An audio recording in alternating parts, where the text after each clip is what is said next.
li defut waxut li ay di njàmbat te jëm rek ci mesures yu bees yi nga xam ne si ni président mi ngi koy jël jëmale ko ci xeex li nga xam ne moom moo di Covid 19. président Cheikh Abdou Khadre Gaye mu mel ni yéen da ngeen di taxaw trop ci lépp lu jëm ci sensibiliser nit ñi tey bu su réew mi tollee fii naka la ñu war a def. waaw su réew mi tollee fii li ñu war mooy joxante loxo. joxante loxo teg lépp lu superficiel ci suuf.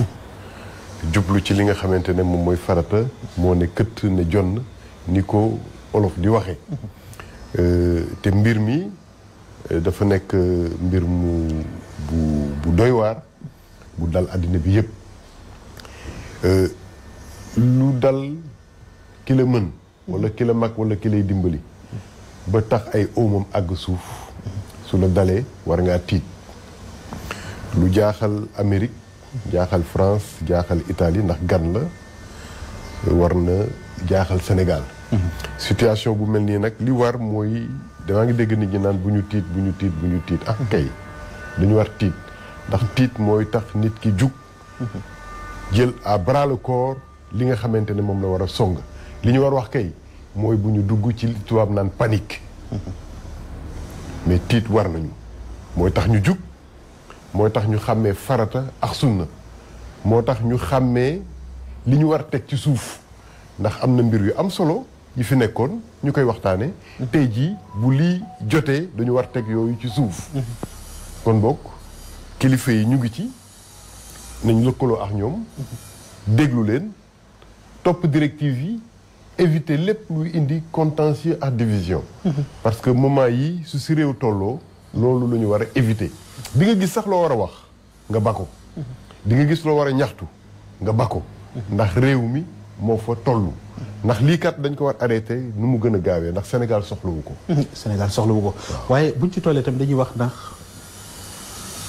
malédiction la wala lan laaj boobu day dellu si ci nit ñi waaw xam nga suñu bëggee tontu ci loolu foog ñu xool lan mooy place nit ci àddina bi nit yàlla daf ko jox xel boobu moo tax mu nekk sangu mbindeef yi mu bokkal àddina bi diine wax na ci téere yu bëri wax nañ ci xel boobu moo tax aussi mu am benn place bu mu occupé ni ko diine di waxee ba tey mooy représentant de Dieu sur la terre mooy leeruk àddina bi moo tax olof di wax nit dafa war a niit mooy nit dafa war a leeral yoon bi nga xamante ne moom la ñu rëddal àddina bi mu war fa jaar te du am pakk bu koy paxastal mais souvent dañu gis ne doomu aadama boobu nga xamante ne mooy sangu mbindeef yi wala réguler àddina bi téye ko ci loxoom léegi-léegi dafay jaar ci ay yoon yu mu warul jaar dafay dérégler àddina bi au lieu konti bu régler ko mais saa su nit dérégler àddina bi il se trouve que àddina bi ci boppam dafay régler waat boppam pour mën a wéy mais suy régler boppam dina jur ay safaan pour nit kooku et safaan boobu day mel ni punition la tey on parle par exemple du dérèglement climatique kan moo ko indi la couche d'ozone fëq na kan moo ko fëq désert bi mu ngi yokku parce que nit ñi góor nañu garab yëpp koy moo ko def loolu yëpp liggéeyu nit la mais bépp mbir bu mu teg te waru ko woon teg ba àddina bi war ko rectifier boppam su koy rectifier mu jur safaan moo tax ñenn ñu bëri di wax ne léegi-léegi laboratoire ya nga xamante ne fa la nit di xalaatee lu jëmale àddina bi kanam ñu ngi fay defar ay mbir yuy jur jàngoro pour àddina bi am na virus yu bëri jàngoro yu bëri nee nañu ci laboratoire yi lañ ko defaree loolu nag responsabilité nit la mais situation yu mel nii su ñu ne malédiction la dafay permettre nit ki mu remettre boppam en cause dafay permettre nit ki mu remettre doxinam en cause ak yor bi mu yor àddina après épidémie bi le monde va changer mais li nga wax avant que le monde change fi ñu toll nii actuellement ci sa biir wax dama ci dégg mu mel ni dafa am ignorance wala bêtise humaine waaw bêtise la sax waaw bêtise la parce que su fekkente ne ni sàggan na ba mbaar bi nga xamante ne moom la ko nature bi jox wala moom la ko yàlla jox muy couche d'ozone bi mu fëq ko mais je dis que c'est une bêtise c'est une grande bêtise su nit ki sàgganee ba désert bi gagné du terrain ba àgg fa mu war a àgg c'est une grande bêtise su nit ki sàgganee ba glace yi nekk au niveau des pôles di seey di yéegal niveau océan bi ba di menacer même la survie de l'homme sur la terre je dis que c'est de la bêtise mooy ne la dal nit ki fii ci kaw suuf souvent dañuy accuser yàlla mais fekk ne nit ki moo ko teg boppam pourquoi parce que ba yàlla joxee nit xel bu koy leeralal yoonam la wàccoo ak moom xel boobu la war jëfandikoo moo tax olof di wax ne xel njëriñam mooy xalaat moo tax olof di wax ne xel dafay xelli mais su xel di xalaat safaan wala di xelli safaan wala di def si yoon ba nga xamante ne yoonu safaan la ba mu jural nit musiba je dis que nit ki moo war remettre boppam en cause bêtise tur bi bêtise moo boobu nga utiliser lan nga ciy gis da nga ciy gis benn moom mooy bête lan moo tax waxuma ignorance waaw ignorance wala bêtise waaw ma xoolal mooy bête téléspectateur bëgg nañoo teel a dugg waaye dañu may rek le temps ñu daaneel def tour de table dellu si waat allo te foofu soo xoolee ñoom dañ ñu ko waaw kon egsi na salaamaaleykum allo salaamaaleykum. waaw ku baax ñu soxna si ñu ngi lay nuyu allo salaamaaleykum maa ngi lay fay. waaw ñu ngi lay fay di la ziar bu baax maaleykum salaam. allo nga bañ a déglu télé bi nga wax directement rek dinañ la dégg incha allah d'accord xam naa kon ci kanam tuuti ñu commencé jël téléspectateurs yi dans quelques minutes rek incha allah ci 88 628 15 14 président yaa ngi doon daaneel ci lu am solo pour leeral diggante. waaw sargante nit. ak ñàkk xamam. nga ne da ngay utiliser benn mot mooy bêtise. ma ne bêtise gis nga ci benn tur mooy bête. bête mooy kan mooy rabu àll. lan la olof di wax. nit ku dem ba dara jëg nitam mu wàcc ko. dañu naan dafa rabe. waaw nit ki dafa rabe. mooy nit ki dafa nirox rab. bêtise dugg na. soo jàngee alxuraan aussi da nga ko ciy gis. nit mu ngi ci diggante rabu àll ak malayka su góorgóorloo dina am darajay malayka. su sàgganee dellu doon rabu àll. soo dégloo le philosophe Nietzsche lan la wax. l'homme est une corde tendue entre la bête et le surhomme. et soo demee si suufiyanke ñu ne la l'homme supérieur. nit ka nga xamante ne moo mate taxawaayam. donc lii nga xamante ne mooy faral di dal àddina bi ñu koy constater ci wàllu désert buy yokku ci wàllu niveau de la mer buy yokku di nangu suuf si et cetera lu ci bëri c'est la bêtise humaine moo ko indi. rabe gi nit ki rabe. ba bàyyi wàcce yoonam. moo ko indi et loolu moo tax aussi àddina bi doon jungle actuellement. ñu ne dafa gën a niroo àll bu ay rab nekk. kenn xoolatul lu rafet kenn xoolatul lu taaru kenn xoolatul lu jëmale askan bi kanam mais souvent nous posons des actes yi nga xamante ne day dolloo askan wi ginnaaw. mooy waral guerre yi. mooy waral ñuy defar ay armes au lieu que ñuy defar mburu mooy waral ñuy defar ay chars de combat au lieu que ñuy bay ay toolu ceeb. parce que alal jaa ngi fi koom gaa ngi fi suñu jaarale woon yépp ci yoon du mooyu rabu àll dëgmal malayka je crois que àddina bi souffrance dootu fi am. parce que li ñu fajee sa jàngoro yooyu yëpp mu ngi fi. mais nit ki var détail yi dafa sàggan. nit dafa sargan macha allah ni nga ñu ubbilee waxtaan bi am na solo trop muy Abdou Khadir Gaye président EMAD. li moo tax dañ lay soxla tout le temps bu réew mi tollee fenn fii. di bëgg sa xam-xam nga di ñu ko baaxee. Maître Ndoye yéen dafa am fu ñu leen di xaar toujours mais tey lu mel ni musiba gane si nañu nit ñi ci li Cheikh Abdou Khadir wax léegi négligence ignorance ou bêtise humaine. jàngat bi ak taxawaayu yoon ak gis-gis bi ak côté scientifique naka la mën a demee ak nan lañ def ba sargante mel ni am te kenn waxu ci dara. waaw Kader yaakaar naa li dal àdduna bi présentement ñëpp la touché parce que au départ soo déggee ñu ne waaw épidémie parce que benn gox la nekkoon dem ba ci yàgga mu commence di law ba finalement. yaakaar naa présentement adduna bi yëpp moo ci jot donc moo tax mu daal di soppaleeku nekk pandémie donc loolu mooy li organisation mondiale de la santé daal di jox comme tetal tey jii mu nekk tiis mu nekk jafe-jafe parce que ku wax feebar wax santé et tey jii suñu demee ba jël tamit organisation mondiale de la santé xam nga kuréel boo xamante ne moom moo ngànk lépp loo xamante ne ay décisions yi dem si wàllum feebar si wàllum santé si àdduna bi dafa définir santé comme étant may leen ma firnde ko si nasaraan dafa wax ni la santé est un état complet de bien-être physique mental et social et ne consiste pas seulement à l'absence d'une maladie ou d'une infirmité.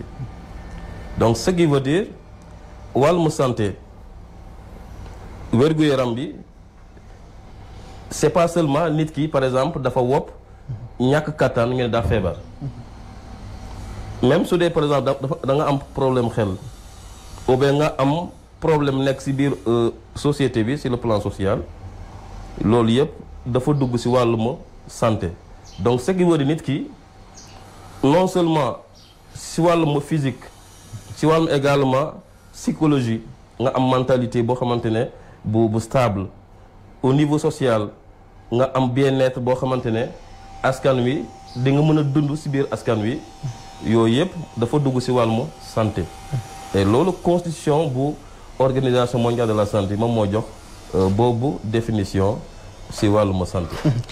mais foofu xam nga li may bëgg a taxaw tuuti mooy négligence humaine bi daf ciy feeñ waaye tamit organisation yi fi nekk ci àdduna bi yëpp moo xam ñi liggéey ci wàllu justice ñi nekk ci wàllu environnement ñi nekk ci leneen dañu xam ni àdduna bi lu ne teg nañ ko waaye kenn respecté wu ci dara. tey jii bu ñu nee transmission bi l'animal à l'homme la te pourtant am na ay organismes yu fi nekk di défendre animaux yi am na ñu fi nekk ñoo xam ne si dañuy wax ni tamit dañuy protéger environnement bi loolu lépp sargante am ci ba respecté wuñ ko ba tey mu jural ñu lii. à qui la faute bu ñu àggee fii. Kader dama kontaan sànq ma dëgg monsieur Guèye mu accès argumentation mi si wàlluma càggante être humain parce que gis nañu environnement bi dañ ko laal dañ ko touché ba finalement moo am impact de retour daal di lor ou bien nekk di lor présentement être humain bi askan bi damay wax ni loolu am solo la te Kader également permettez-moi également ma wax la ni man présentement je suis un spécialiste en RSE te loolu xam naa ñu bëri xamuñu ko c'est important aussi ma préciser ko RSE mooy responsabilité sociétale des entreprises et de plus en plus également tey concept bi dafa dem ba étendre léegi dañuy wax même RSO la responsabilité sociétale des organisations donc loolu soo ko déggee mooy lan mooy comportement yu entreprise yi war a am ci wàllum économie sociale et environnement donc loolu mooy RSE de telle sorte que suñu jëlee en considération les 3 volets yoo xamante moom laa jot a cité loolu dafay permettre l'homme mooy nit ki mu nekk ci état bu am solo maanaam état de santé bu ñu ciy noonu bu ñu expliqué noonu parce que soo xoolee donc RSE ISO 26000 moom moo ko prévoir. ISO 26000 ay kii la organisation boo xamante ne moom moo teg ay directives yoo xamante ne. dañ ko war a respecter su dee da nga am bëgg am certification. ci sa certification ISO waaw. donc loolu gis nañu ni organisation yi maanaam entreprise yi ci seen activité le plus souvent dañuy indi ay loraange population bi donc surtout ci wàllum environnement. de telle sorte que mu def ay produits émettre ay produits chimiques daal di contaminer atmosphère bi. parce que vous savez que ISO 14001 moom moo wax affaire environnement donc de telle sorte que entreprise yi dañu war a jël ay motukaay yoo xamante ne daf leen di permettre ñu mën a préserver environnement bi. et soo déggee préservation environnement mooy préservation de l'espèce animale de l'espèce végétale et de l'espèce humaine parce que tey jii suñu demee ba protéger environnement bi. ñun suñu wàllu bopp ñun ñoo ci jëriñu ba tax na tey jii affaire dérèglement climatique bu mu jot a souligner tout à l'heure c'est important ma taxaw ci parce que nu ma ko waxee man je suis un spécialiste te dama koy enseigner parce que dérèglement bi li tax mu am parce que dañu gis ni dafa bëri ay émissions de gaz à effet de serre boo xamante ni moom mooy dem ci jaww ji daal di attaquer la couche d'ozone te couche d'ozone moom mooy filtrer les rayons yoo xamante ne kii bi naaj bi de telle sorte que su ñëwee sur terre duñu gaañ léegi état yi dañoo dem ba finalement aujourd'hui dañoo gis ni de plus en plus la couche d'ozone est attaquée dafa bëri ay naka la ay pollution que ça soit pollution atmosphérique pollution dans les sols du moins pollution dans les eaux parce que aujourd'hui je donne un exemple très simple yoo xamante ne mën a indee jafe-jafe ñun suñu dundin. Je donne l'exemple des entreprises pétrolières yoo xamante ne tey jii les produits chimiques les produits pétroliers des fois su amee ay déversement maanaam ñu tuur pétrole ba mu am ay fuite par exemple l'exemple de la SAR et d'ailleurs même damay gis même documentaire boo xamante ne dañoo dem si ci naka la ti askan wi waa Thiaroye-sur-Mer di waxtaan ak ñoom par rapport lu ñu nekk di am comme jafe-jafe ak entreprise bi su dee produit mooy pétrole bi day tuuru si géej bi te jën yi poisson kii bi naka la ti pétrole bi daal di leen laal tu vois que de ñun ñu xamante ñun ñoo koy consommer ñun ñoo koy affaire bi si ñu lay si ñu lay dellu si waat ndax loolu day wax ni fi mu toll nii fragiliser bi nga xam ne si def nañ ko environnement bi dafa dellu si waat ci ñun que suñu système bi nga xam ne seen moom moo ñuy protéger système immunitaire bi dafa mujj néew ba nga xam ne léegi lu ñëw rek dal ci suñu kaw. xam nga loolu c'est un circuit su ma waxee circuit maanaam tey jii suñu dee entreprise boo xamante ne du jël en compte environnement lépp loo xamante ne soit si activités yi du ñu utiliser ay techniques yoo xamante ne pour réduire la pollution. donc dans l'exemple de la SAR yoo xamante entreprise pétrolière parce que gis nañu ni SAR fële la nekk face mbaaw mu war a indi ay tuyaux ba port. donc le plus souvent day am ay fuites de pétrole yoo xam ne day déversé wu au niveau n'est-ce pas au niveau de la mer. donc loolu su amee kii bi naka la ti jën yi mën nañu kii naka mën nañu contaminer jën yi te ñun ñooy consommer yooyu jën. donc ce qui veut dire entreprise bi am na ci wàllum responsabilité.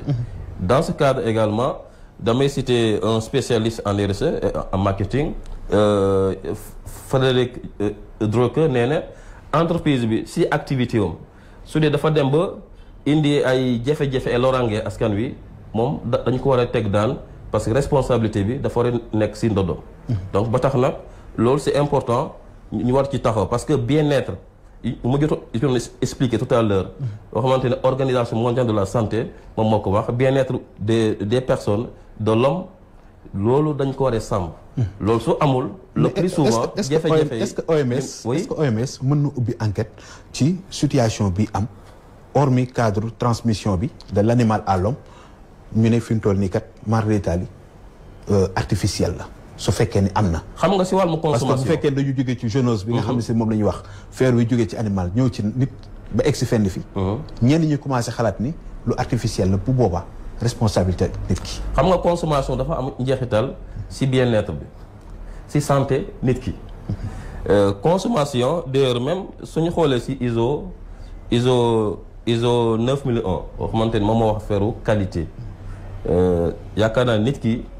lépp loo xamante dafa war a jëfandikoo pour wér-gu-yaramam dafa war a am qualité am sécurité donc loolu su amul rek yow en tant que être humain automatiquement da ngay gis ni da ngay dugg si wàllum feebar si wàllum wopp donc loolu nag moo tax nit ki lépp loo xamante ne da ko war a jëfandikoo da ko war a xoolaat c'est pas pour rien que présentement au niveau national ou bien au niveau mondial ñu ngi joxe ay tétal yoo xamante ne comportement ñu war a am pour éviter ñu am boobu wopp mooy feebar bi nga xamante moom moo nekk ci monde bi. wante lu mu bëgg donc insister ci wàllum point bu kii monsieur Diop waxoon tout à l'heure parce que organisation mondiale ci wàllum monde bi te ñu ko ŋànk. le plus souvent aujourd'hui état yi dañoo dem ba conscient ni bien-être parce que on dit un corps sain dans un environnement sain donc ce qui veut dire tey jii si wàllu environnement bu ñu jot expliqué mu nekk benn ponk RSE bi sànq explication bu monsieur Guèye expliqué si wàllu dérèglement climatique bi loolu c'est important parce que damay ñëw ci yow ay accords yoo xamante ne tey jii État yi ñoom ñoo ko jël au niveau international. On a l'accord de Kyoto de 1997, le sommet de la Terre de Johannesburg de 2002, le sommet de Copenhague de 2009 sur également l'environnement. Il y a aussi Paris Climat 2015 qu'on appelle la COP21 yoo xamante ne jot nañ ko fi gis ay accords yoo xamante ne État yi ñoom ñoo ko signé pour que le maximum possible ñu daal di wàññi pollution bi parce que da nga gis ni effet de serre yi les gaz là moom mooy indi jafe-jafe si askan wi d'abord si jaww ji d'abord mu am répercussion si être humain xamante ne moom moo nekk si planète Terre. macha allah jërëjëf Ndoye maître Ndoye am na solo mais tey question bi nga xam ne tamit day bokk ci li ñuy posé mooy adduna bi dañ leen foogee woon ni am nañ kàttan am nañ doole. Cheikh Abdou Khadre les états puissants yi nga xam ne ñoom lañ doon wax mu nekk États-Unis mu nekk Chine mu nekk pays européens yi aussi lii dafa mel ni dafa leen dépassé. doole ak kàttan ak xam-xam ak matuwaay yi yaakaaroon am na ci ñoom. est-ce que loolu dëgg la kon. waaw doole mu ngi fi kàttan mu ngi fi parce que xel a ngi fi. te doole bi ëpp solo ci doole yi yàlla jox ko nit mu mën ko aaree boppam aaree ko àddina bi mooy xel. ak yi mu àndal yëpp mémoire kàttanu physique bi et tout. c'est-à-dire la nature a doté l'homme de tout ce qu'il faut pour que mu mën a jouer rôle am ak mission. wax na ko léegi ci outils yi nga xamante ne teg nañ ko pour réguler le fonctionnement du monde. mais nag doole boobu su fekkente ne utiliser woo ko na nga ko war a utiliser. ba nature bi war a jëlal boppam en charge réguler situation de dérèglement yi nga créé. mais faw mu dépasser la faw mu dépasser la. moo tax ñu ne fagaru. waaw moo gën faju. dëgg parce que su faju jotee rek day mel ni mbir mi romb na la. da ngay nekk cuune. waaw mais ba tey jii nag les moyens et les outils sont là. pour que l'humanité prenne en charge cette situation. mais moom laa la junj sànq bi may daaneel. mbir mi dina soppi lu ne. dina soppi perspective yi dina soppi concept yi ak conception yi nga xamante ne moom la ñu amoon ci suñu bopp am ko ci àddina bi. rien ne sera plus comme avant.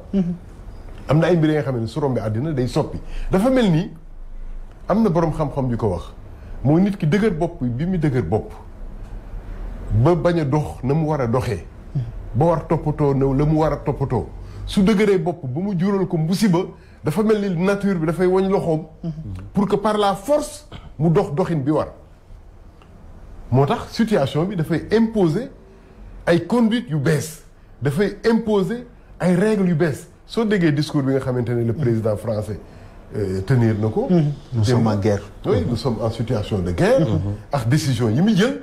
mais wax na sax ci discours am que tout changera. après cette épidémie là. effectivement. relation bi nga xamante ne moo am ci àddina bi entre nit ak nit. entre nit ak boppam entre nit ak nature bi tout va changer. même forcément entre état aussi forcément les choses vont changer. tout va changer. mais tey Sénégal ñëpp gi naan nañ tëj suñu frontière. France mu ngi commencé tëj ñeneen ñi ngi commencé tëj. et on dit que bu ñu ngi utiliser benn solution ba nga xamante ne mooy confinement. ñu ngi imposer ay règles yi nga xamante ne règles yooyu dafay am jeexit ci nit ak conscience bi nga xamante ne moom la amee. donc c'est sûr que rien ne sera plus comme avant.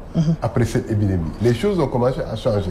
les mentalités ont commencé à changer les conceptions du monde ont commencé à changer bon qu'a dit le président français. nous sommes en guerre.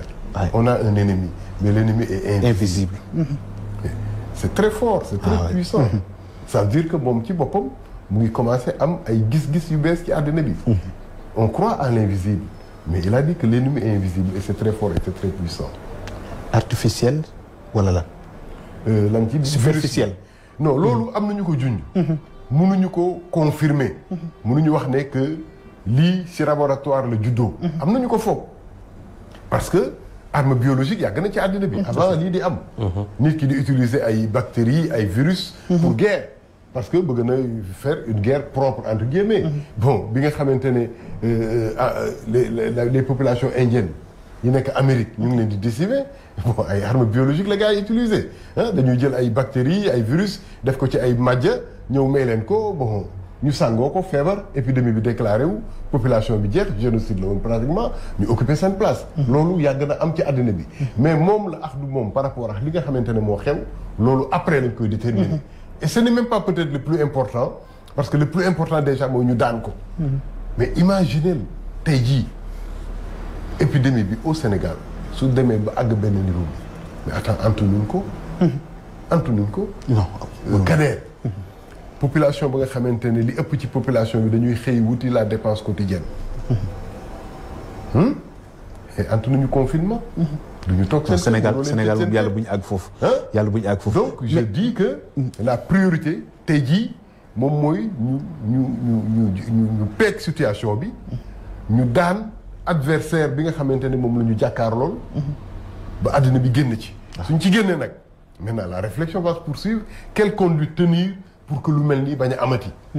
ban sàggante la ñu sàggan ba lu mel nii daan ñu def retour d'expérience bi ñuy wax nga xamante ne moo ñuy permettre ñu gérer avenir bi avec plus de bonheur lu mel nii bañ a amati mais catastrophe yu mel nii am na amati mais retour d'expérience bi ñëwul moo tax mu dalaat ñu tey nous sommes dans l'obligation suñu defee dépassement bi ñu teg ay barrières yi nga xamante ne ak ay comportements yi nga xamante ne moom mooy aar doomu aadama ba du ñu àgg ci extrémité yi. mais tamit monde scientifique bi foogoon nañ ni fi ñu toll nii ak li ñu am ci ay laboratoire ci adduna bi. jàngoro bi mel ni waru fee mën a woon durer. bay egg sax ci niveau pandémie foofu tamit questionnement yu bëree bëri mi ngi daw ci xelu nit ñi ku mel ni man ak keneen bu ñu xoolee. li fi ay labo li fi nekk lépp. am na ñaari mbir yu am. Tant qu'il y aura de l'avenir, toute vérité sera partielle. C'est vrai, c'est Cheikh Hamidou Kane dans l'aventure ambiguë. Muy critiquer nit ci vision boobu ne que nous sommes tellement fascinés par le rendement de l'outil que nous en avons perdu de vue. Mais àddina bi kumpa gi moo ëpp. li ñu xamul moo ëpp li ñu xam. li ñu peeg moo ëpp lu ñu peegu. Il y a plus d'obscurité que de lumière. Mais nous sommes fascinés par la lumière que nous avons conquise déjà. ñu taxaw fa nag commencé def ay bêtises. xam ne foog ne il nous est permis de nous comporter comme nous voulons. foog ne il nous est permis de tutoyer la nature. foog ne il nous est permis de polluer la nature. foog ne il nous est permis de consommer comme nous voulons. il nous est permis de chercher l'argent comme nous le voulons. wax na ko sànq. société yi nga xamante ne ñoom ñoo contourner règles yi nga xamante ne établir nañ ko dañ leen di sanctionner mais sanction bi souvent gis nga nu muy mel. du mujj fenn. du mel nu mu war a mel. et avant même ñuy teg ces garde-fous là fekk na ñu dépasser la zone jaune. di dugg vers la zone rouge. c'est la ñuy soog a ñenn ñi lancer alerte bi. même sur le dérèglement climatique am na ñu bëri ñu ko gëmagul. bon les kii à ratifier am na état yu bëri dañu bañ a duñu ko ratifier. parce que menaces yi nga xamante ne ñenn ñi ñu ngi koy gis dañ leen di accuser ne vous êtes des oiseaux de mauvais augure. lii du dal àddina bi. parce que yàlla nit moo mel noonu. L'enfer c'est les autres. les maladies c'est les autres. catastrophe c'est les autres wala épidémie bi déjà. dugg na Sénégal ba taxaw fii ba commencé def ay malades commencé jur ay musiba mais am na ñu sañ a taxaw ne amul. am nañu sañ a taxaw ci télé yi. télévision yi di leen jël nga baal ma. di leen teg ñu naan am naa faj am na. teg ay seen i carton ki seen i sunguf. ne mën nañ ko faj ak seen ay mbana. mais loolu yëpp li mu lay wan ne mooy ne nit ki. tant que mbir mi kurpeñ bi dalu ko ba mu tërëf ba daan du ko gëm. et je dis même le président Macky Sall décision bi mu jël balaa mi koy jël sonn na. am na ñu wax ne yéex na. effectivement yéex na ba mbir mi tolloo fee lañ ko waroon jël mais tu comprends un chef d'État mënul toog. avec toutes les résistances sociologiques qu'il y a mu jël yenn décisions yi mën na jur sax conséquence bu gën a catastrophique pour le Sénégal que coronavirus bi. donc il fallait négocier il fallait convaincre les dignitaires les autorités religieuses mais balaa mu leen di convaincre ba ñoom ñu nangu ba moom mu mën a jël décision bi fekk na mbir mi dugg na. mais foofu tamit est-ce que duñu am problème tamit ci sunu socioculturalité réew mi ni ñuy doxee. nga xam ne si ne parfois duñu gaaw a gëm duñu gaaw a dégg benn nit la ñuy gëm mu mel ni benn. république ñaari état yu fi ne nga xam ne si ne ni da nga naan république islamique république bii ba mu mel ni ki ni dafa confrérie yi sax léegi ñoom seen wàllu bopp dañu mel ni tamit réew ci biir réew mi nga dem tarixa yi ethnie yi kenn ku ci nekk dafa am nu mu gisee boppam tant que voix autorisée bi nga xam ne moom moo nekk ci kaw waxul ñoom gëmuñu la waaw moom la ñu wax ne donc on a du travail au Sénégal à part coronavirus bi yooyu yëpp c'est des choses à régler comment nous cohabitons le pouvoir de l'État naka la ñu war a renforcer pouvoir boobu naka la État aussi war a taxawee war a comporter wu ba pouvoir am boobu am reen dëgër ba ñu respecté ko parce que l'État aussi respectabilité bi la mais respectabilité boobu des fois am na ñu nekk ci suuf di ko yàq le pouvoir religieux fan la war a yem kan mooy sëriñ lan mooy responsabilité sëriñ bi est-ce que moom mooy faj nit ñi su nit ñi feebaree est-ce que responsabilité sëriñ bi la est-ce que sëriñ bi dafay ñëw ne tari leen Faatiha ak Falax ak Naas te tëdd nelaw les mesures de prévention yi ñu leen jox teg leen ko ci suuf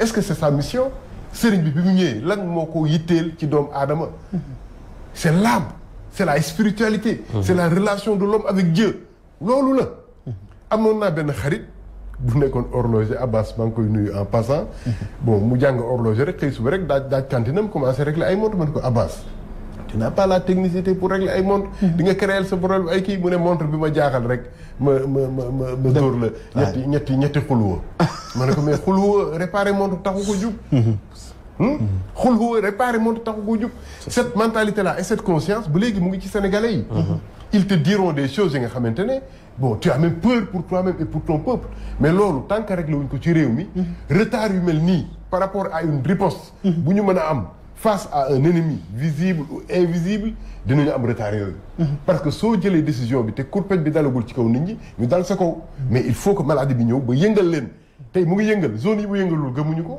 les mesures de prévention yi ñu leen di jox amaguñ ko bon ba tey zone yi mu yëngal sax soo demee di nga fa gis des comportements nga da ngay taf sa gémmiñ tu dis que c'est quoi cette conscience là du Sénégal mais loolu moom moo retardé suñu développement tey suñu nekkee ci situation bi ñu nekk ba léegi après 60 années d'années on peut dire que 60 ans c'est rien dans la vie d'un peuple mais waroon nañu weesu fii mais mënuñu ko weesu nous piétinons parce que nous avons des problèmes dans nos consciences dafa am confusion de rôle et de genre dañuy jagleel diine gi la nga xamante ne du rôle diine gi Dieu ce qu'il veut pour les hommes c'est de les sauver du diable ñu dugg àjjana c'est ça la religion sa âme lay toppatoo et maladie bu mel nii su duggee mën na fekk l'homme le plus pieux dans un quartier mais mu dal ko macha Allah et on dit que bon c'est pas parce que da ngay julli wala tu es moralement correct que doo feebar tu peux être l'homme le plus moral le plus correct feebar bi ñëw dal la yóbbu la le plus propre même le plus propre feebar bi ñëw dal la yóbbu la tu peux être le religieux le plus parfait tu peux être le chef de la confrérie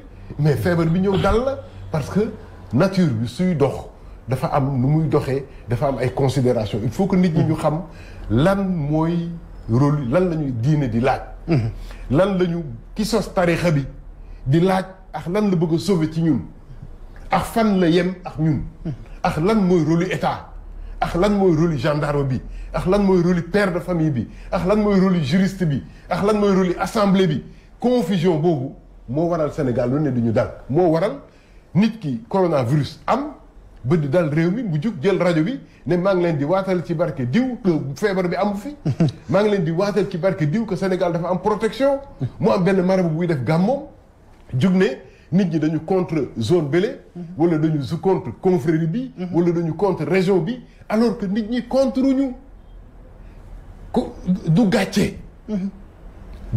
pour nit que mu feebar il faut que ñu xam loolu feebar la nit ki nga ki feebar indi feebar bi wàlla ko jabaraam xa doomam je dis il ne l'a pas fait exprès xëy na su xamoon ne daf feebar dina protéger wu mais xamu ko naka lañ ko war protéger wu nit ki feebar du gàccee moo tax waruñu koy stigmatiser dans cette riposte là que nous faisons am na benn mbir bu ñu war a éviter mooy la stigmatisation nit ki ñu stigmatiser ko wala ñu stigmatiser benn famille parce que feebar bi dal na leen ci koñ ba wala ñu stigmatiser benn koñ parce que feebar baa nga fa wala ñu stigmatiser benn confrérie wala benn ethnie parce que feebar bi dafa bëri te situation de crise yi loolu aussi la ñu war prévoir et c'est le danger que nous courons suñu sàgganee nit ñi mën nañu àgg benn situation ba nga xamante ne suñu désigné du doigt ne nit ki sëqat na wala feebar bi dal na ko mais les gens vont le sortir du quartier à coups de caillou et ce serait catastrophique vivre nañ ko dans le monde et quand nous sommes dans des situations pareilles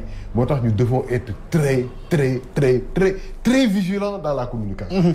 macha allah Cheikh Abdou Khadre dafa am solo trop ci ni ngay jàngatee li nga xam ne moom moo di phénomène bi ñu dal waaye plan de riposte ban la ñu war a am Maître Ndoye téléspectateurs yi 88 628 15 14 bu ngeen ñëwee léegi ñu boole leen ci jël seen xalaat ci waxtaan bi yéen tamit ci ngeen bokk ci waxtu bii nii ci 88 628 15 14 waa régie mën nañu ubbil téléphone bi jox ñu tamit téléspectateurs yi plan de riposte ban la ñu war a am parce que lu ñu gis dafa mel ni ñaari combat la léegi dafa am benn combat boo xam ne si ni c'est destiné ci réseaux sociaux yi am ci beneen boo xam ne si ni mën nañ wax ni dafa concerner trop les acteurs de la santé am ci ñoo xam ne si ne peut-être acteurs culturels yi ñoom seen wàllu bopp nañ ci war a dugg mais xamuñu fan la ñuy taxawee am ci des bonnes volontés yoo xam ne ñoom itamit xamuñu ndax dañu war a dugg dañu war a génn dañu war a bokk naka la ñu war a defee tey jii est-ce que tamit jiixi jaaxa amul ci plan de riposte boo xam ne si ne moom la ñuy teg nii kat nii la ci war a demee.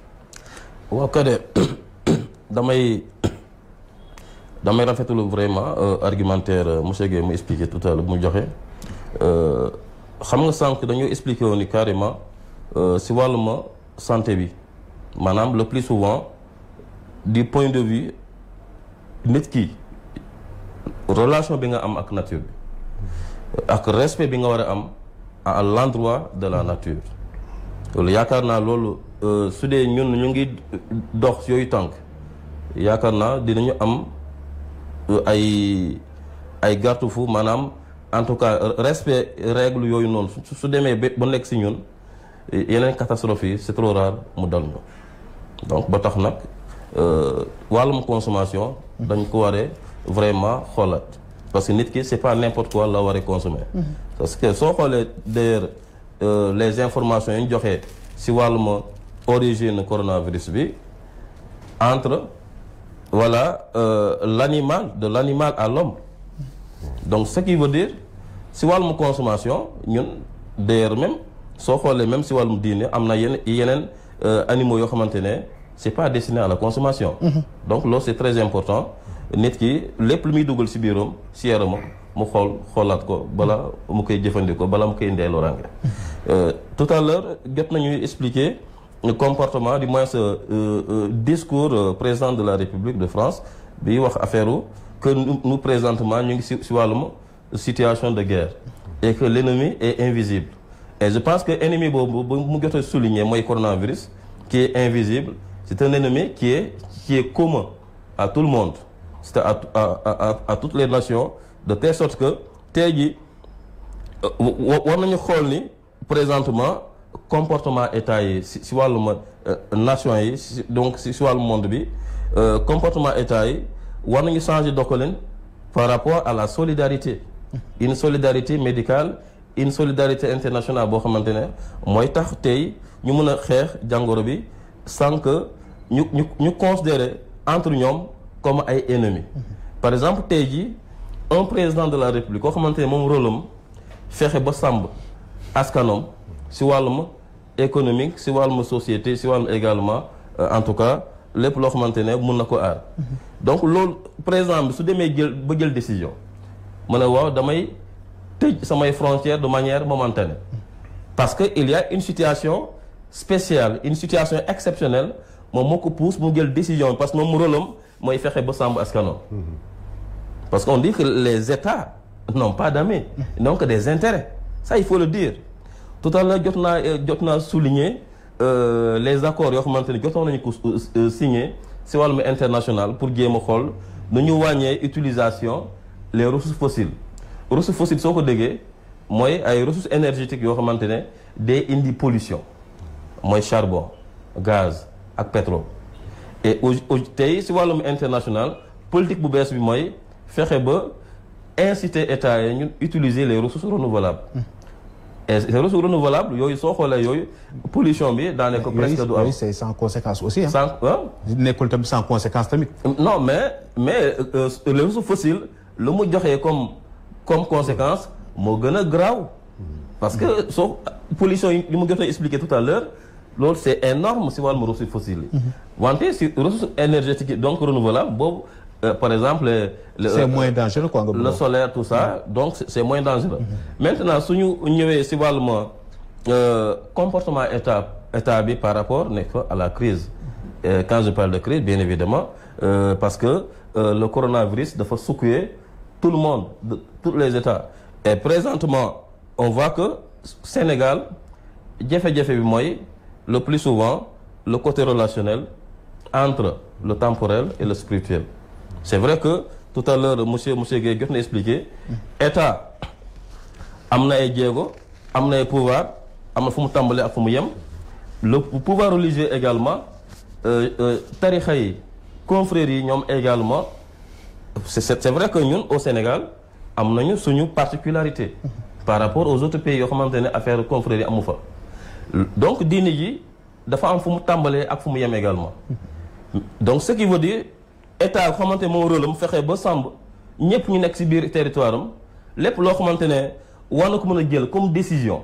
je pense que intérêt bi c'est pas que pour singaler kenn mais seulement pour jéem indi saafara loolu soo amee rek communication boobu xamante ne c'est officiel ñëpp ci war a tënku ba tax nag soo amee ñeneen yoo xamante ne ay intérêt moo tax soit ñu bëgg a maintenir coûte que coûte ay cérémonie loolu je pense que l'intérêt général doit toujours primer sur l'intérêt particulier. mais les cérémonies peut-être xëy na cérémonie yu mag yi ñoom ñoo tax ñuy wax mais yi nga xam ne ni xëy na yu ndaw yi ñu bari dañ gis ñoom lañ gën a ciblé tamit alors que ci beneen côté yaa ngi gis transport en commun yi li fi am loolu tamit daanaka.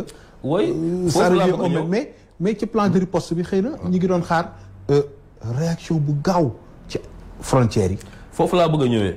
xam nga ñun nu ñu tabaxee mooy toujours da ngay indi ay développement balaa ngay indi si fi nga bëgg a jëm. parce que d'ailleurs l'État du Sénégal du point de vue de la communication par rapport à la crise c'est vrai que wax dëgg moom Diouf Sarr man damay naan chapeau macha allah vous savez que on dit la rétention de l'information le plus souvent est source de conflit. et que situation bu mel ni mu nekk crise ñëpp la concerné à chaque fois di génn di wax naka la ñu war a comporter ak fa la ñu toll si situation bi di jox information à chaque fois population bi mu nekk wareef la. et c'est très important loo xamante ne dañuy en tout cas féliciter état bi si bii position par rapport à la situation. wante fi nga wax ni fu ma gis ni état bi da ko fayir mooy la réaction par rapport à la situation qui prévaut maanaam gis nañu ni affaire bi dafa commencer depuis fan depuis la Chine egseegul Sénégal ñu waroon jël affaire bi au sérieux parce que gis nañu Chine balaa mu affaire bi di egsi ay France di egsi ay Italie balaa mu egsi ay Sénégal déjà gis nañu que maladie bi dafa nekk feebar boo xamante ne contamination bi degré bi dafa gaaw. donc loolu automatiquement puisque nous sommes dans un monde boo xamante ne un monde où il y a souvent n'est-ce pas le côté relationnel dañuy voyager dem di ñëw ñu xam ne jaww ji le plus souvent côté aérien dañu koy utiliser lu bari di dem di ñëw. donc loolu du point de vue des frontières dañu ko waroon dès le début limiter n'est-ce pas les vols yoo xamante ne dañuy dugg di génn. parce que la finalité c'est pour essayer de protéger la population tey jii soo xoolee par exemple Russie sincèrement Vladimir Poutine man je l'apprécie très bien. pourquoi c'est quelqu'un qui est charismatique c'est quelqu'un qui a n'est-ce pas de la responsabilité de l'autorité moom dafa teel a réduire tëj frontières yi pour protéger n'est-ce pas ces populations. il en est de même de Trump qui l'a fait je dirais un peu tard mais loolu la finalité li tax ñu réduire ou bien ñu interdire de manière momentanée. on a bien dit suspension ku ñu waxee suspension ça du nekk rupture donc suñu suspendre de manière momentanée en attendant que ñu mën a gérer crise bi parce que une crise cette maladie qui est une crise au niveau mondial donc bépp état bu jël boobu décision c'est une décision qui est légitime une décision qui est légale parce que loolu su amee beneen état waru gis ci boppam par exemple tey ji man ma tëj frontière du moins les vols yoo xamante di jógee France ñëw Sénégal wala mu jógee Sénégal dem France Italie yoo xamante ne c'est des foyers à forte contamination loolu su amee yooyu état waruñ ci gis seen bopp en considérant que voilà c'est un manque peut-être de considération que loolu mën a amee njeexital si wàllu relation diplomatique non. parce que c'est la situation qui l'a exigé. est-ce que dinañ ci gis seen bopp parce que situation bi actuelle. je pense que ni ñëpp sont conscients que kenn ku ci nekk sa réew la gënal. leneen la mën a am mais man je considère que le fait que autorités sénégalaises yi ñu yéex a jël décision par rapport à la situation arrêter donc les vols ñu dem ak. est-ce que nekkul ay questions économiques moom moo tax parce que xëy na le plus souvent Russie bi nga wax léegi ni mu pare ñun paree guñ noonu Abdou Khadre bu fekkee ne si lii am na est-ce que luñ ci mën a jàngee nekkul ni ñuy répartir ressources yi nga xam ne moom la Sénégal amee jot na léegi ñu privé li nga xam ne moom moo di réew mi ci lépp pour que ëllëg lu mel ni bu amee wala bokk naka la ñuy def ba génn ci situation yu mel ni ba nga xam dootuñu dépendre ci benn réew ci lu ñuy dimbalee ci lu ñuy dundee sécurité alimentaire ak yeneen ak yeneen. du soo bopp rek ngay protéger tu protèges l'humanité. waaye ndax dañu war a limiter les déplacements. Quelqu'un a dit une image très forte mooy le virus n'a pas de pied et ne se déplace pas. nit ki mooy véhicule day la nga amu ci nit pour dem. donc su fekkee ne dañu def confinement à l'échelle interne mais mën nañu def aussi confinement à l'échelle internationale. virus bi su duggee Sénégal mais naka la duggee nit ku jugee ci biti moo ko fi indi. c'est ça su fekkoonte ne dëkk boobu mu dem géré woon nañu loolu déplacement yi mais kooku du agsi fii. su fekkoonte ne ñun aussi def nañu protection donc c'est pas de l'individualisme finalement c'est une politique c'est une stratégie. globale que nous devons avoir à l'échelle de la planète. pour régler problème bi parce que du problème mu Sénégal du problème mu France problème mu àddina bi la. du problème benn individu bu feebar problème bu humanité bi la. ça survit aujourd'hui et demain. donc defe naa foofu ce n'est pas du nationalisme ou de quoi que ce soit bon et puis waruñu tomber aussi dans le piège du chacun pour soi. chacun pour soi loolu baaxul chacun pour soi amul. kenn mënu ko régler yow kenn. kenn mënu ko régler yow kenn ñun ñëpp ñoo jël ay décisions moo tax OMS taxaw fi di joxe ay directions. di joxe ay orientations. c'est ça waaw parce que c'est une affaire qui ne concerne pas la France. c'est pas la guerre de la France contre un ennemi. c'est la guerre de l'humanité contre un ennemi même les pays qui ne sont pas encore touchés. un ennemi commun mais un ennemi commun. moo tax donc. ma ne la les mentalités vont changer parce que loolu la war indi. ñu xam ne cette planète là est nôtre. il faudrait créer benn déclic. benn déclic ba nga xamante ni dañuy gérer lépp ensemble est-ce que jotul tamit vraiment nos autorités. commencer di xalaat ni. ak lu mën a am réew mi moom mooy seen sac. moom la ñu am amuñu leneen amuñu feneen. parce que tey jii ñu bari ci ñu commencé xalaat sécurité alimentaire est-ce que marché bi li fi nekk. crise économique. après fi mu toll nii xëy na ci kanam nit ñu ngi commencé borom kër yu bari mënuñoo nelaw parce que. bu fekkee ne seen i nii liggéeyuñu entreprise yi doxuñu nu ñuy fayee seen i ay loyers. moom laa la wax crise yi fi mu toll nii ñaari problème léegi la ñu am. faut ñu tenir ci compte nous sommes un pays pauvre. la France décision bi ñu jël lan la. mooy amatul fay courant. ni loyer ni amatul fay loyer. les factures amatul fay ndox. sociétés yi kii nañ leen impôt. parce que état bi moo demandé confinement. état su la nee bul génn sa kër toogal. mais attends moo la war a dundal. mais est-ce que Sénégal am na doole boobu yaa ngi wax sànq car rapide yi. maa ngi lay wax ne am na borom kër 90% des Sénégalais xaw ma dama jël comme ça rek. dañuy xëy suba wuti dépense. seen ndekki la ñuy assuré suñu xëyee suba ñu ndekki ñu ne soxna si maa ngi dem te ñëw ñu dem suñu amee njëgu kii ñu yónnee ko xaalis bu mu toggee añ. mais kooku mënoo ko tëj. borom kër ba nga xamante ne daf la loué këram. loué na la këram. te li ñu koy fay loyer moom lay dundee suñu la nee toogal sa kër nga toog fa 1 mois fin du mois jot mu ñëw ne la fay ma sama loyer nga ne ko aw ma du ma la fay. après moom lu muy dundee. yow mi amul loo ko fay looy dundee. donc car rapide aussi suñu ne woon ne car rapide yi day créer encombrement parce que 60 personnes ñoo ciy daje 35 places assises plus 30 places debout ça fait 65 places donc foyer de propagation de la maladie la nañ leen arrêté bu ñu demati mais attends ce serait catastrophique moo tax ma ne la ñun dañu war a teel a jug soo liree Aimé Césaire dans le roi Christophe il y a un moment où le roi Christophe s'adresse à son peuple mu ne ce qu'on nous demande à nous c'est 10 fois plus que ce qu'on demande aux autres plus d'efforts plus de mobilisation plus parce que nous sommes au fond de la fosse tey France mesure bu mu jël ñun nañu war nañu jël 10 fois mesure boobu. parce que li ko dal moom ni mu ko mënee supporter ñun mënuñu ko supporter noonu. parce que nous sommes un pays en développement nous sommes un pays pauvre. virus bi am na benn niveau ba nga xamante ne suñu sàgganee ba mu àgg fa ce sera catastrophique. ce sera trop tard ce sera une catastrophe. yaa ngi wax économie bon. Kelle na ne mën na jël charge yooyu yëpp pour les Français est-ce que ñun suñu état mën na ko est-ce que mën na ne Sénégalais yi toog leen seen kër bu leen bouger dootoo leen fay courant dootoo leen fay et cetera même su fekkee ne décision yi amul déjà l'économie est sera rudement touchée. Donc Kader il nous faut faire preuve de lucidité ñu xam ne ñun néew doole la ñu. et pourtant on a copié ci li France def daal di élever bu leen dem jàngi toog leen seen kër et pourtant tegaluñ leen dara. non c'est pour que ñu arrêté ko tout de suite. peut-être mënoon nañoo utiliser les TIC de l'informatique comme ça ñu utiliser ko. les nouvelles technologies.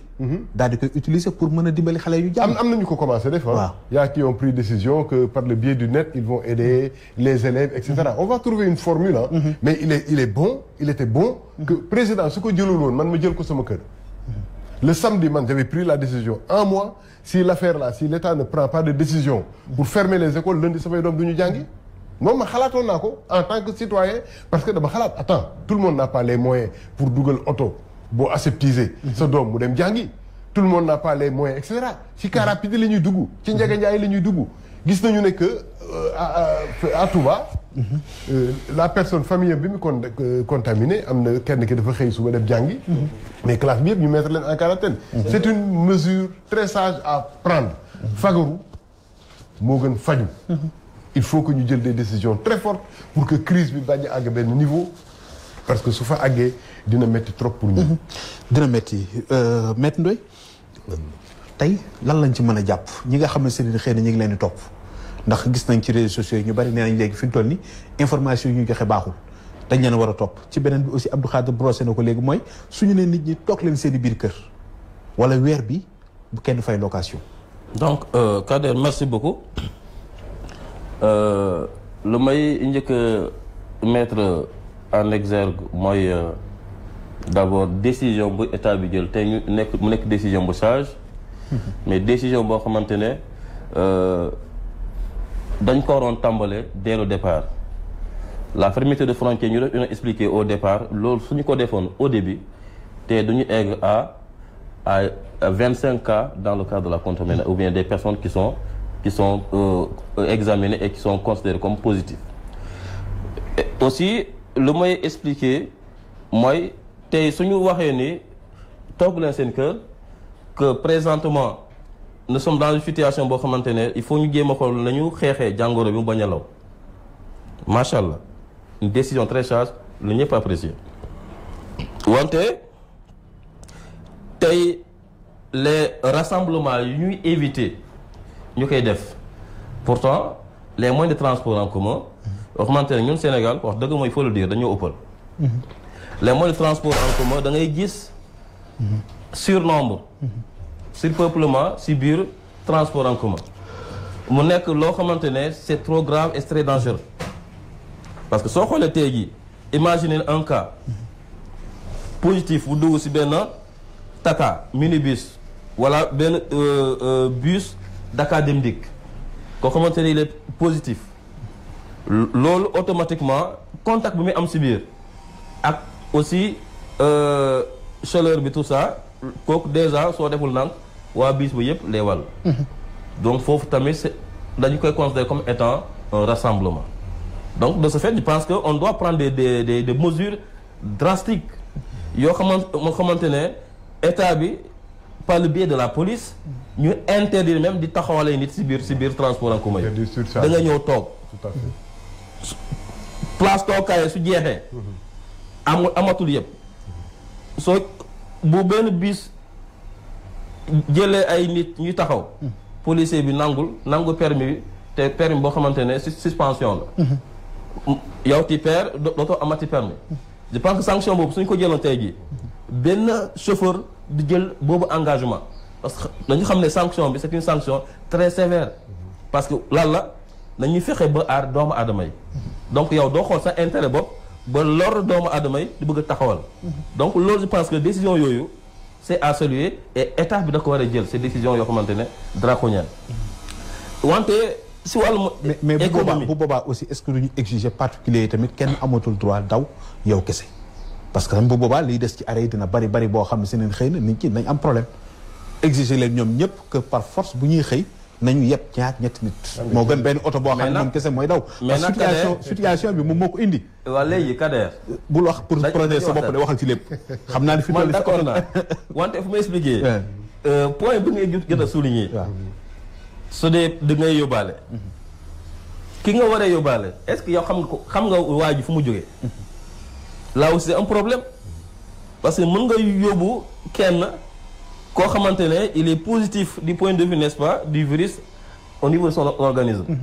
mu ñëw bàyyi virus bi à l'intérieur de ton véhicule yow tamit mu contaminé la. mais comme c'est comme transport beneen bi rek transport public beeg lépp benn la rek. je pense que oto su demee ba fees mais mun nga xaar beneen ñëw. su dee da nga gis ni par exemple su ma ñëwee tem du ma teel a ci mais nga teel a jóg. pour koo xamante ne il n'a pas les moyens pour prendre un taxi par exemple. ou bien il n'a pas un véhicule. mais yóbbu bi ça dépend de la volonté de la personne. man naturellement c'est quelqu'un boo xamante ne le plus souvent man ku ma romb damay yóbbu. des fois damay yóbbu sax ma amee problème sax si tali bi. policier jàpp ma. ma dem fay mais naturellement dafa nekk si man. 88 628 15 14 ñu xool léegi téléspectateur ñoom it nu ñu leen ci dugalee sànq dañoo teeloon dugg ñu ñaanoon leen rek ñu may ñu yaatal waxtaan bi tuuti fii nag bu ñëwee dinañ ci sàkku seen xalaat incha allah waaye li ñu leen di wax rek mooy nañu sori li nga xam ne moo di seen poste de télévision bu ko defee déggante bi gën a neex ñu mën a waxtaan ak ñoom waaye tamit mën a xool ñoom naka la ñuy jàngatee ak gis-gis yi nga xam ne ñu ngi ko ciy am xam naa ni foofu nga taxaw dama fay ñëw léegi-léegi dama day bañ mu rëcc ma président de la République dafa jël ay mesures ci biir mesures yi mu wax ba pare dafa discours am aussi ay leader politique yu génn wax te xaaruñu woon loolu xëy na am na ñoo xam ne seen wax dañu wax pare ñu tàccu am ci ñoo xam ne bi ñu waxee dafa mel ni nit ñi dañoo tiit est-ce que waxtu bi waxtu nu ma ko mën a tuddee sax. division la. wala waxtu dañu war a booloo nekk benn. waxtu politique la wala déet. bien sûr que non. politique dafa am fu mu yem quand la stabilité la nation la sécurité est menacée je crois que conflit dañ koy teg ci suuf ñu rassembler wu autour de l'essentiel c'est quoi c'est préserver la sécurité et la santé du peuple sénégalais donc lépp dañ ko war teg ci suuf donc bu nit warul mën a utiliser moment bi wala crise bi pour def de la politique politicienne rafetlu nañ ko te nit ñi ko war ñaawlu ñoom ñaawlu nañ ko. moom mi ko def sax je crois que regretté na ko. xalaat na ne def na erreur de communication wala xëy na appréciation nu mu mooy fale woon mbir mi melul noonu. loolu day wane ne Sénégalais am nañ maturité kon. ah oui mën nañu ràññee. bon quand même am na moment yi nga xamante ne crise day am nit ñi tiit mais toujours le peuple fait preuve de grandeur. pour interdire manifestation religieuse yi il a fallu un recul un courage très fort au président de la République. c'est ça et man maa ngi doon craindre que mu jël ko mu am ñu forcing. et am nañu def tentative bi. mais au final on s'est retrouvé autour de l'essentiel. Au tout début les gens se sont crispés ils ont dit non. et donc je salue la classe maraboutique du Sénégal. def nañu preuve de maturité def nañu preuve de grandeur. la classe politique aussi on a vu vraiment ñoom ñëpp def nañu une mobilisation autour du président pour saluer. ku am dénonciation même nga gis ñu def benn erreur ci démarche bi et tout xëy na ñu ngi leen di saisir par yeneen voie bu dul la voie médiatique. parce que ku gis ministre def benn kii nga gis ne lii kat su ma ko critiquer par voie médiatique mën na déstabiliser équipe bi wala mën na créer benn problème pour riposte bi ñu war apporter. am na yeneen moyens yoo ko mën a saisir pour apporter ta contribution. et je dis que là vraiment nous saluons la maturité de la classe politique sénégalaise et de la classe du peuple sénégalais en général. mais bëgg naa revenir ci fi mu wax sànq sur les cas rapides. limité vrai. limité comme que mënuñu leen ne toog leen ñu limité au moins ne leen ku nekk doo def surcharge. parce que surcharge bi mën na am conséquence bi wala conséquence bële mais mën nañu def leneen que les mairies se mobilisent pour que gare routière yi pour que marché yi yëpp ñu def fa le maximum de sécurité et loolu je crois que état bi mën na ko def collectivité mairie yi mën nañ ko def ak société civile bi mën nañ ci jàpp y a des personnes mais ban taxawaay lañ ci mën a am ñoom tamit qui sont ñan ñu mairie collectivité locale yi ak yooyu naka lañ ci mën taxawee bon tey dégg naa bi may ñëw que le maire de Fass Gueule Tapée Fass Colobane marché bi nga xamante ne moo nekk ci canal bi bon puisque c'est un lieu de rassemblement sécurisé na ko bon il a dit que mettre na en place des équipes qui circulent dans le quartier pour sensibiliser population yi pour distribuer aussi le gel et cetera et tout. Je pense que ñëpp mën nañ ci jàpp. Comme yow ni nga ci jàppee tey sa télévision bi on fait un débat sur la question. sensibiliser population yi chaque père de famille même mën nga ci jàpp dans ta famille. Moi je dis aux gens ku dem sa kër owal sa waa kër sa soxna say doom nga waxtaan ak ñoom sur les comportements à avoir. On nous a dit que les personnes âgées et les enfants ñoom ñoo gën a exposé soo amee personne âgée troisième âge sa maam bu nekk ci kër gi et tout mais mettre ko en sécurité. Si c'est un malade qui est atteint d'une autre maladie nga xamante ne moom aussi il est exposé mettre ko en sécurité bu ko bàyyi rek nit ku ñëw dugg néegam wax ak moom et cetera. tegal ndox sa buntu kër nit ñi da raxasu nañ jël habitude boobu wutal gel soo amee moyens yi nit ñi di ko utiliser ku dugg ci kër gi mu def ko su ñëpp amee réflexe boobu. ku nekk xam ne am na benn cër ba nga xamante ne mooy sa cër comme yéen ni ngeen def bi may yéeg gis naa ñu teg gel ci suuf ku ñëw dugg utiliser ko donc yooyu yëpp damay abonder ci sens boobu mën nañ même jël exemple Rwanda présentement ci lieu public yëpp day am xamante ne genre espèce lavabo mobile. Je pense que état du Sénégal présentement war nañu xalaat bépp terminus xamante ne nit dañ fay taxaw pour jël ay oto di dugg ñu fexe ba teg fa ay lavabo yoo xamante ay moyens de bord yoo xamante soo ñëwee bala nga dugg ci oto bi il faut nga jaar fa raxasu ba pare doog a dugg ku raxasul du dugg. Ce sont des mesures drastiques yoo xamante ne war nañ ko mën a jël pour jéem a xeex. Mais à part les interdictions dafa mel ni ñun sentiruñu ko trop côté boobu quand même. waaw mesures yi à part interdire nañ lii tere nañ lii mais mettre les moyens pour que ku tourné gis ni kat vraiment l'État a fait ça. loolu amoogul manqué na trop moo tax émission bi mu nekk occasion pour attirer autorités yi. seen attention. parce que comme ni ko waxee si terminus yi yëpp comme ay nit dañ fay taxaw pour jël ay oto. yàlla autorités yi ñu fexe ba jël décision teg fa yooyu jëfandikaay pour jéem a aar seen bopp aar également. ñu waree àndal ci biir oto bi. parce que loolu c'est très important. ñu taxaw ci. et aar seen bopp tu as bien raison d'insister sur ça parce que y a des personnes les plus exposées. soo demee à Touba bon la personne incriminée qui a le moodu dont on parle bi ko mbir mi jotee owul urgence. owul kii peut-être qu'il n'avait pas l'information. dafa jubali centre de santé ba. bon centre de santé bi amuñu woon équipement de protection. Il a contaminé tout le monde. C'est ça. ñoom ñëpp dañ leen mettre en quarantaine. tey au Sénégal il y a un peu dans tous les quartiers des dispensaires des cases de santé et cetera est-ce que ce personnel-là est protégé. et nit ku yëg malaise sa bopp di metti wala kii foofu nañ njëkk a dem. et ñoom ils sont exposés. et loolu tamit est-ce que du manque de patriotisme tamit mi ngi ci biir benn côté. buñ ko seetee nit koo xam ne si ne xëy na xam nga feebar nga wala feebarloo au lieu yow nga jël sa ay dispositions bopp protéger sa bopp protéger nit ñi ak réew mi. mais nga préféré dem directement. waaw mooy li lay wax xam nga des fois nit ki du xam. nit ki bon malaise bi jàll na ko et tout il dit sama bopp mooy metti parce que même signe la que grippe. mun nga dem mais léegi nag dañu war sensibiliser nit ñi ne yooyu soo ko yëgee ci yow. bul dem ci centre de santé mën nga leen exposer appeler le numéro de téléphone yi nga xamante ne moom la ñu indiqué. ñu ñëw jël la. en sécurité doo contaminer kenn doo contaminer sa waa kër et cetera et cetera mais des fois malgré sensibilisation boobu nit dafay mel noonu. bon man sama. et aussi maa ngi si yëg ay mbir sama bakkan mais je suis venu. comme ni ko waxee noonu. maître mu ngi tuuti sànq waaye. ma ne comme ni ko waxee noonu. on dit que du moom dëgg la. voilà donc nit moo mel noonu. ma ne comme par exemple moom déjà mu ngi jógee. si foyer yu xamante ne déjà contamination bi am na fa terrain. voilà. donc yow automatiquement bi nga jógee foofu. nga ñëw sentir sa yaram ni. ça ne va pas. oui la première des choses à faire. fexe ba woote gars yi ñëw. jël si la saytu la nga bañ exposer kenn. tout à fait c'est vrai que intention bi mën na fi bañ a nekk.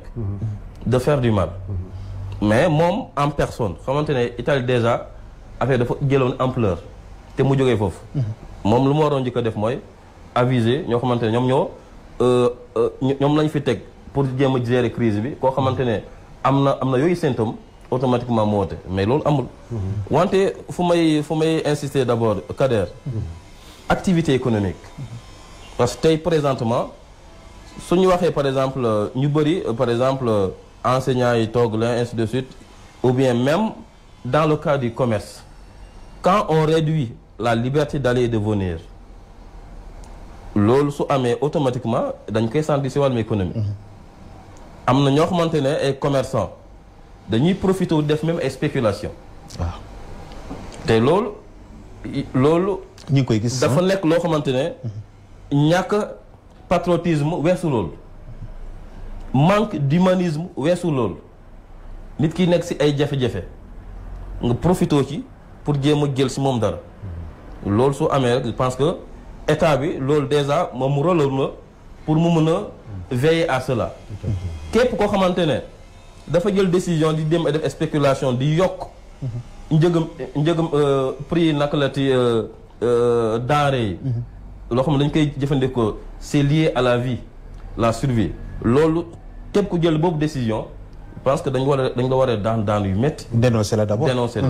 léegi ci wàllum économie toujours su dee activité économique dafa wàññeeku de telle sorte que par exemple jënd mag jaay bi doxul ou am ñoo xamante ne ñu ngi see ay école ñu ne la waaye toogu leen seen kër donc finalement ñoom il faut ñu fay par exemple fu ñu dëkk ay location bi. je pense que loolu puisque activité yi léegi c'est réduite. également gis nañu à chaque fois yow en tant que locataire da ngay fay sa location te bailleurs yi am ñoo xamante ne dañoo doy waar manque de compréhension day am seen diggante. je pense que état am na ci rôle comme par exemple président français lu mu jëloon bi décision mu nekk c'est une décision très sage. et pourquoi pas aujourd'hui état du Sénégal mu demander aux bailleurs à ce que qu'ils s'abstiennent même de demander par exemple une location pour le mois boo xamante à la fin du mois qui concerne ce mois en cours. mais loolu mu leen koy demander est-ce que aussi yoon prévoir na lu mel noonu bu fekkee ne si ne ni situation yu mel ni am na cas de force majeure nga xam ne nit ki mënta fay mu yaatu ba tollu niveau national état bi jóg ne bailleurs yi dellu leen ginnaaw parce que kat lii du luy am bés bu ne da ngeen koy assumer et après ñu jàll ci leneen parce que yéen a opté pour def commerce donc lii dafa am nañ ko nangu. non xam nga soo xoolee. parce que sinon plainte yi après dana bari te yéen a ci sonn tamit. soo xoolee suñu constitution article 52 wax na ay pouvoir exceptionnel du président de la République. je pense que le président de la République peut bel et bien si wàllum situation boo xamante ne c'est une situation exceptionnelle boo xamante ça concerne tout le monde mu jël décision dans l'intérêt de tout le monde. et je pense que loolu mën na ko moo tax tey jii président français bi mu jël boobu décision parce que on sait très bien que pour jéem a aar ñëpp. parce que yow soo xoolee yow en tant que bailleur nga ne waaw man sama mensualité il faut payer le loyer alors que ñu gis ni yow déjà sa locataire bi activité bi c'est réduit à cause de la décision qui a été prise par l'État. donc loolu je pense que état bi war na mën a tamit waxtaan ak bailleurs yi ñu mën a bañ a laaj même location pour le mois en cours. et c'est très important parce que solidarité yaatu loolu et je répète encore solidarité weesu loolu du laal tamit banques yi nga xam ne seen parfois tamit ñoom it dañuy lebal bailleurs yi pour que ñoom ñu dem tabax yi certains particuliers ci ñoom la ñuy lebee loolu donc mesure boobu il faut que bu ñu koy jël ñu seet ko baax a baax yooyu yëpp réflexion la xam naa autorité bi nañ ci xalaat bon moo tax nag ñu war a góorgóorlu pour que crise bi mu gaaw bañ a dépasser étape bi. voilà mu gaaw mais est-ce que tamit ñu ngi koy wax sànq ba léegi mais est-ce que état bi seet si nañu mel nu EMAD waxtaan ci ak ñoom parce que bu ñu gisee xeex si biir seen loxo mi ngi ci biir bëri na ci campagne yoo xam ne ngeen koy amal jëm ci wàllu prévention ci wàllu ñaax nit ñi ci wàllu sensibiliser mais lu mel ni dégguñu ci benn ñu ne EMAD kat xëy na ministre de la santé boole na ko ci liggéey bi ànd na ci wala lii la ci wax bon xëy na ñoom tam urgence mbir mi moo tax ba yenn contact yëpp mënuñu ko def mais dans tous les cas ñun jël nañu suñuy disposition si liñ ci mën ñu def ko parce que xeex bi daf ñu fekk ñun ñu nekk déjà ci xeexum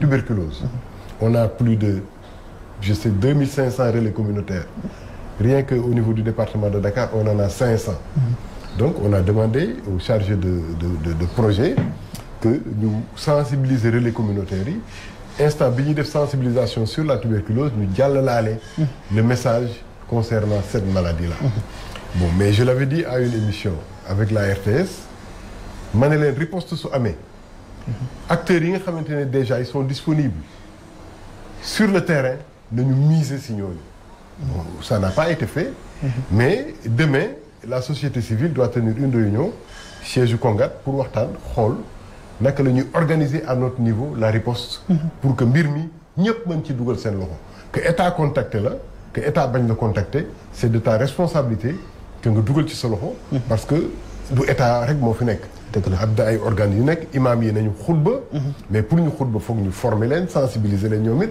pour ñu bañ a joxe message bu baaxul wala ñoom ñu def effort su fekkente ne seen xereñte àgg na fa pour am documentation bu baax fu ñuy wéer seen xutba parce que instant yi aussi li gën a dangereux mooy joxe un faux message un faux message mën na nekk catastrophe moo tax état vigilant di daan nit ñi surtout avec les réseaux les nouveaux moyens de communication pour que nit ñi ku nekk bañ a def lu nekk donc ci laaj boobu loolu laa ci wax que état contacté wuñu mais déjà commencé nañu te nous allons nous organiser pour mieux nous impliquer et voler au secours de notre population. D'accord mais loolu am na aussi phénomène bu am mu mel ni am na ñuy commencé di dajale di def ay téléthon di dajale xaalis par ci et là ci yenn rajo ak télé yi mais peut-être que dañ ko def de manière spontanée organisé wuñu ko xalaatuñu ko dañ jékki-jékki rek def ko ñi ngi dégg ay millions par ci et là et est-ce que loolu yoon tamit na ko nangu wala ñenn ñi duñu profiter ci occasion bi tamit pour soqali seen bopp. non xam nga genre initiative mel noonu man dama koy naw parce que dama koy considérer comme étant un élan de solidarité. day permettre vraiment les bonnes volontés. képp koo xamante ne bëgg na dugal loxoom pour xeex jàngoro bi xamante ne lëmb na réew mi pour ne pas dire adduna bi loolu lu ñu waree saluer la donc maintenant su ñu demee ba daal di collecter boobu fonds yaakaar naa am na ay autorités yu compétentes yu war a mën a recevoir yooyu koppar pour ñu mën kaa dugal ci politique de lutte contre vraiment le corona. mais est-ce que ñàkk transparence aussi est-ce que du ci porter préjudice ñàkk transparence parce que looy def aussi te di ko defal askan bi ko defal état bi amul benn autorité bu toog ñu mën a xam ndax lii dëgg la wala déet parce que aussi ñu bari bu ñuy def tamit dañ koy def de manière anonyme bëgguñu feeñ loolu xam nga Kader nga baal ma àndooy situation de crise yu mel nii dafay révéler la véritable nature humaine en situation de guerre wala crise profonde jikko yëpp day feeñ soo demee sur les champs dans les champs de bataille il y a des détrousseurs de cadavres gis nañ fi ay jugements après guerre yu bëri